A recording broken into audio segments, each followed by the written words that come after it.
મહારાષ્ટ્રના થાણે ખાતે ભૂતપૂર્વ કેન્દ્રીય રાજ્યમંત્રી કપિલ પાટીલના જન્મદિવસ નિમિત્તે ઉજવણી કરવામાં આવી।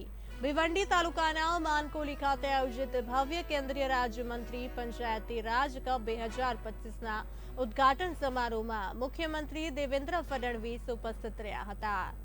દેવેન્દ્ર ફડણવીસે કહ્યું કે કપિલ પાટીલનો સ્વભાવ એવો છે કે તે કોઈ પણ વસ્તુને નાની રહેવા દેતા નથી। ભવ્યતા તેમના સ્વભાવનો એક ભાગ છે, તેથી જ્યારે પણ કોઈ પણ કાર્યક્રમનું આયોજન કરવામાં આવે છે તે હંમેશા ભવ્ય અને દિવ્ય હોય છે। સાથે કપિલ પાટીલને તેમના જન્મદિવસની શુભેચ્છા પાઠવતા મુખ્યમંત્રી ફડણવીસે કહ્યું કે કપિલ પાટીલ દ્વારા સમાજની આવી સેવા થતી રહે તેવી મારી ભગવાનની પ્રાર્થના છે।